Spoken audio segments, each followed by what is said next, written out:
if a heart surgeon is watching another heart surgeon do a surgery, and you're standing next to them, and you're both watching the same thing, do you think that you would see the same thing that the heart surgeon saw? There's no way. They have a specialized way of seeing. In the same way that a contemporary artist has a way of looking at a contemporary art exhibition from a position of knowledge and understanding and empathy that other people just wouldn't have. And so I don't think it's a pure way of seeing, where the chance of you watching a heart surgery and finding yourself fascinated with the meaning of going beneath the surface of somebody's skin into their body and holding their heart, the sustaining organ of their body, and having that art be changed and altered so that that person can live longer and then their body closed up again, might bring you into seeing something that's really moves you and changes your life and fascinates you.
The process of installing is always, for me, to come with a series of things and then to see how it starts to build up and how it changes. So really during the time of installation is when quite a bit of the feeling of the exhibition comes to be.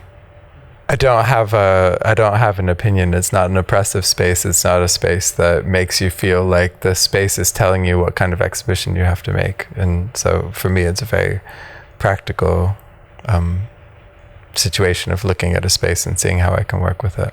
One of the real challenges with living art being made by living people who they can be asked, which historians of the past, it's a very contemporary idea to ask the artist what something means, but that seems to be what people look to now. Other times in history, historians would have completely written off what artists had to say about their work because what they've said is their work.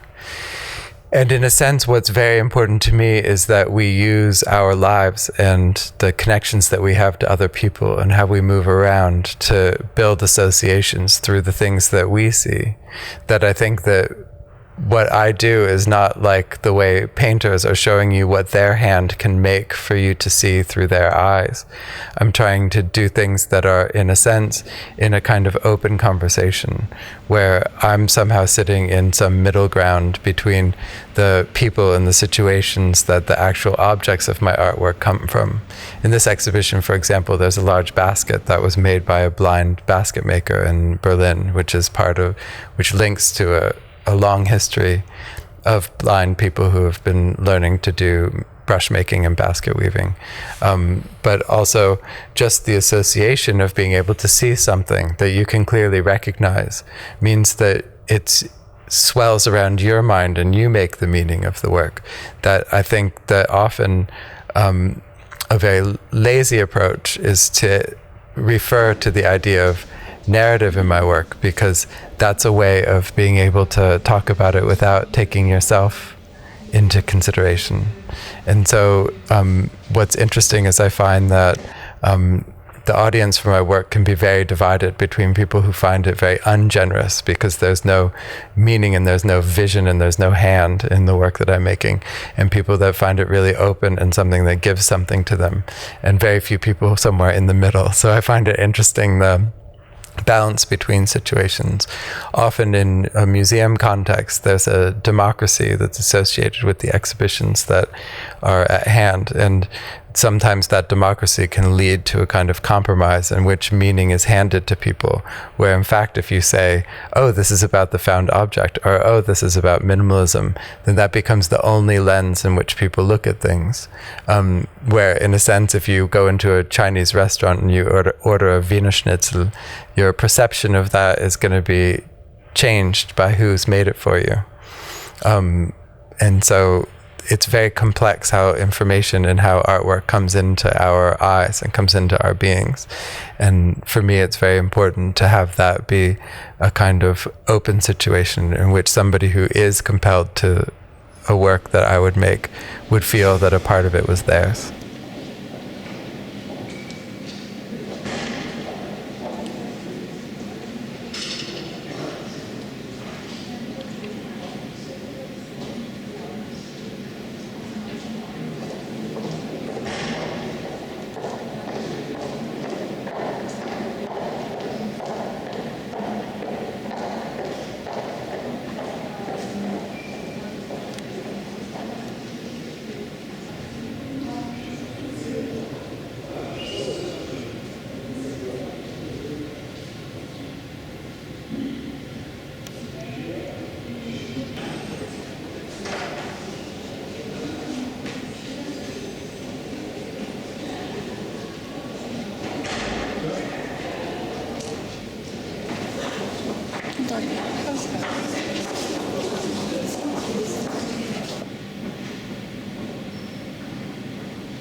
As I move around and look things, like as I was saying, so much of what I do has to do with isolating things over a period of time, thinking through thoughts, finding what the best place that those thoughts can be.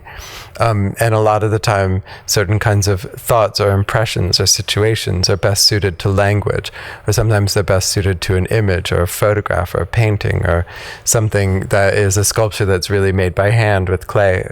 There's so many different ways in which certain ideas can be music or film or something like that. So there's very few things that in my mind can become a way of seeing that has to do with this muted and clear sense of being able to present something with a kind of simplicity and a clarity that can only articulate itself as the artwork can be. So like on the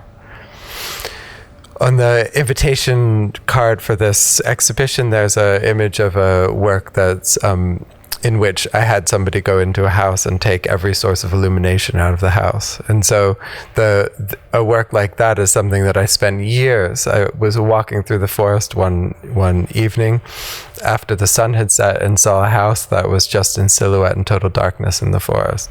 And I just was thinking like, how do you make that? How do you make a sculpture of that? And eventually coming to the resolution that you don't make the image of the house. An image of the house is an impression of the house. That to actually physically remove all of the lights from the house with never making an image of the house, never myself even seeing the house, leaves you with this idea of darkness, that you impose that darkness on other things. So see, it's like the same sort of where for Bonnard, it's such an intimate situation of him in the bathroom and his wife. And for me, it has more to this, with that work. There's other works that are very close and very, very intimate to me. But in that case, it's that sense of the artwork is the dark house.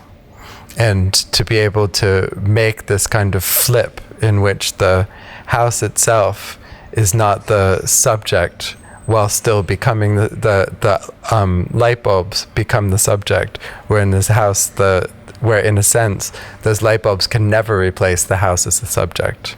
It's such a strong parallel relationship that until you can start to turn this situation in the same way that Bonnard was turning the situation of his wife in the bathtub, you can't get there. You can't see more than light bulbs.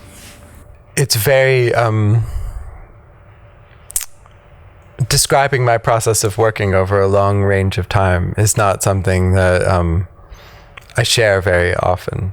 And it's just that there are situations in which there is something that comes to my mind where I say, I want to make a sculpture of that.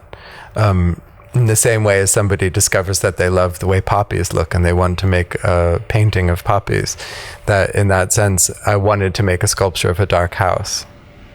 And so that is how I figured out how to make a sculpture of a dark house.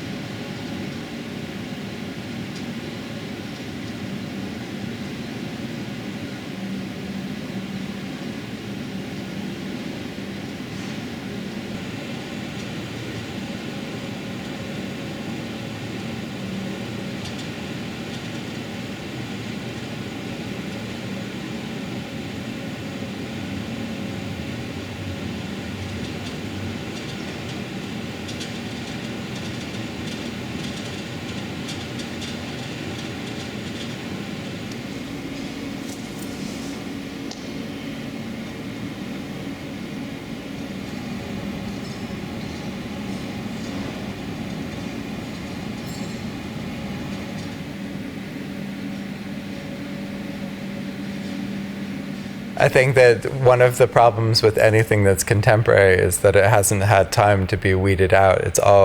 There's thousands and thousands of things that happen all the time. And the art world is incredibly complex and can sustain entire social existences and economic existences.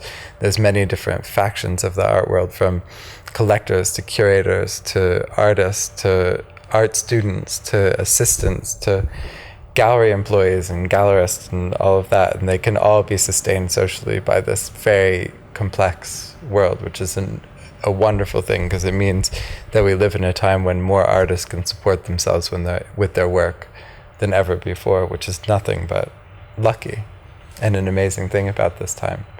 But the nature of things being contemporary is that the fake things and the real things are put together.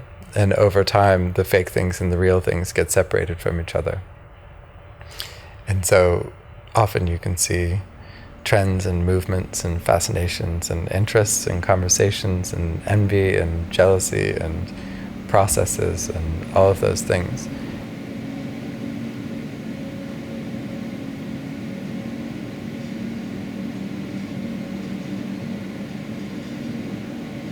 I'm really interested in light and lighting, as interested in illumination as an idea, and that idea of light as a kind of, it's a generating power. It's connected to electricity that runs out the wall into the ground and into the city and into some kind of grid where the electricity itself is generated by waterfalls and nuclear power plants and sold between countries across borders at different times of day.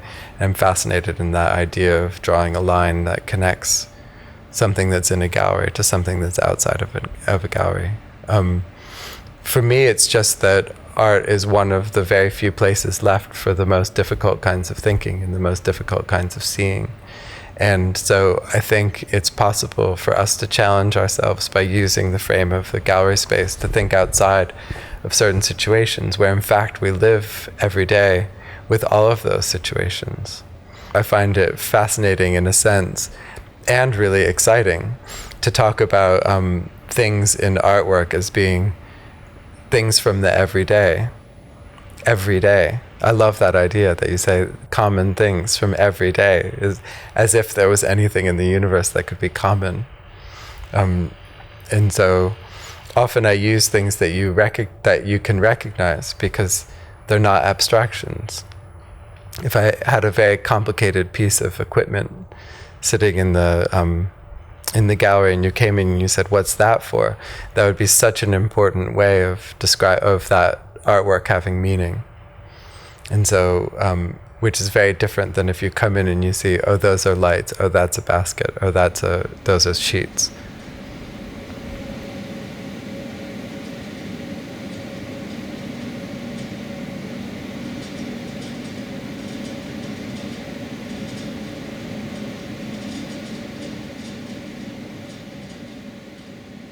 Isn't contemporary just like when you go to the grocery store, you buy contemporary milk?